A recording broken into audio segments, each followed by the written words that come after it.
Shri Ravindra Singh Bhati 5 minute में अपनी बात समाप्त करें। बजट पे मुझे बोलने का मौका दिया।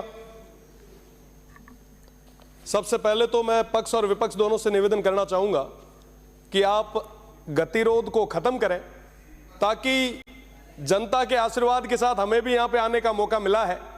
पक्ष और विपक्ष की इस लड़ाई में कहीं ना कहीं निर्दलीय जितने भी उम्मीदवार हैं वो अपनी बात नहीं रख पा रहे हैं। मुझे दुख इस चीज का भी है क्योंकि आज एक जो पर्ची थी, आज पर्ची निकली भी थी, जोजरी नदी जैसा एक प्रकरण था, वो चला गया।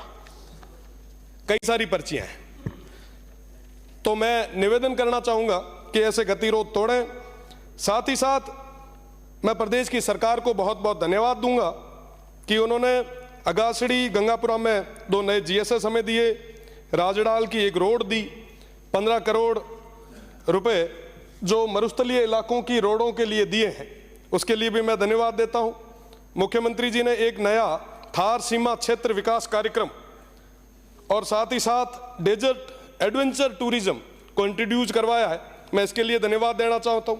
साथ ही साथ रामदेव जन्मस्थली कश्मीर के लिए जीर्णोद्वार के लिए विशेष पैकेज जो दिया है उसके लिए धन्यवाद। साथ ही साथ कई सारी और भी चीजें हैं, उन तमाम चीजों के लिए मैं बहुत बहुत धन्यवाद देना चाहता हूं। पर कई सारी चीजें आज भी छूट रही है, जिसमें एक बहुत बड़ी मांग जो पश्चिमी राजस्थान की रही है। बाकासर के अंदर एक ड्राई पोर्ट बनना था, चोटन से आने वाले हमारे सदस्य भी यही हैं, काफी लंबे समय से ये भी मांग कर रहे हैं। अगर वो ड्राई पोर्ट बनता है तो उस क्षेत्र की जनता को और वहां के युवाओं को कई सारे नए रोजगार के अवसर मिल सकते हैं। तो मेरा निवेदन कि इस बारे में सोचा जाए। साथ ही साथ ईआरसीपी के तर्ज पर डब्ल्यूआरसीपी की मांग काफी लंबे समय से चली आ रही है।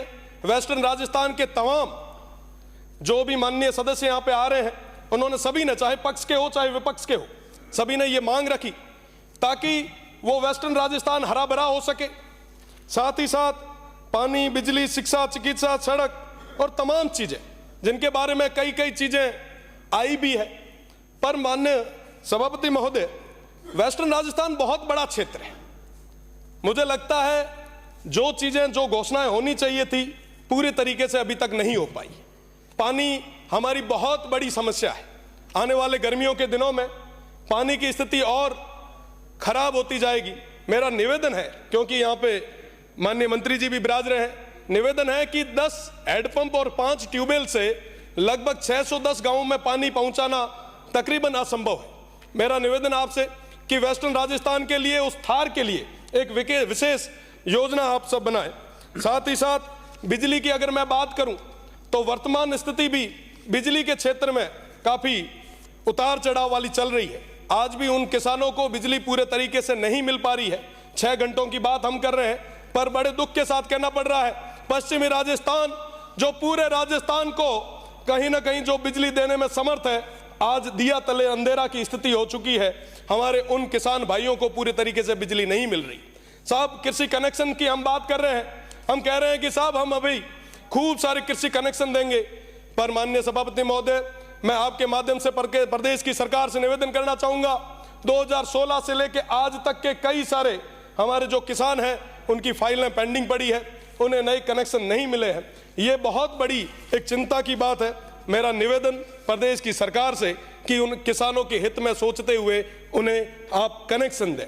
साथ ही साथ मैं बात करूं चिकित्सा की, तो चिकित्सा के मामले में उस क्षेत्र में एक जिला अस्पताल गडरा रोड में और सिव में होना चाहिए। मैं उसके लिए आपसे निवेदन करना चाहूंगा कि आप एक बहुत बड़ी ये सौगात दें, क्योंकि पश्चिमी राजस्थान में एक क्षेत्र से दूसरे क्षेत्र या एक गांव से दूसरा गांव तकरीबन 20 से 30 किलोमीटर दूर है, और ऐसी स्थिति में चिकित्सा व्यवस्था को मजबूत करने के लिए इस चीज की बहुत ज्यादा जरूरत है। मेरा निवेदन है आप कि आप वहां पे चिकित्सा के मामले में व्यवस्थाओं को और सुदृढ़ करें।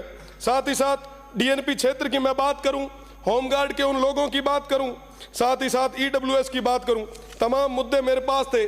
पर माननीय सभापति महोदय, मेरा निवेदन कि इन सब चीजों के लिए हमें, जो हमारे सदस्य हैं जो इंडिपेंडेंट है, उनका भी समय आप थोड़ा हमें दें, क्योंकि डीएनपी हमारी अपने आप में बहुत बड़ी समस्या है।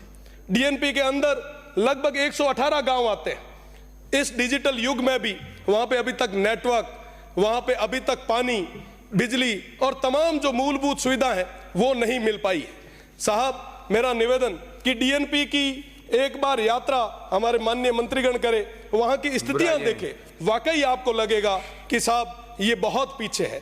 माननीय सभापति महोदय, मेरा निवेदन है आपसे कि हमारे बॉर्डर होमगार्ड में और विशेषकर पश्चिमी राजस्थान के कई सारे लोग जो लगे हैं, उनको लंबे समय से विराम भत्ता नहीं मिल पा रहा। मेरा निवेदन है कि ईडब्ल्यूएस के अंदर सरलीकरण, धन्यवाद माननीय अध्यक्ष महोदय, माननीय सभापति महोदय। साथ ही साथ मेरा निवेदन है कि विश्वविद्यालय के अंदर पेंशनर का एक मुद्दा था, पिछली सरकार ने उस मुद्दे को लेके हमें कई महीनों के लिए जेल भेजा था। मेरा निवेदन कि अब बहुत बड़ी और एक सुविचार रखने वाली, जनता का हित रखने वाली सरकार आई है, तो उन पेंशनर को भी समय पे आप पेंशन दें। बहुत बहुत धन्यवाद।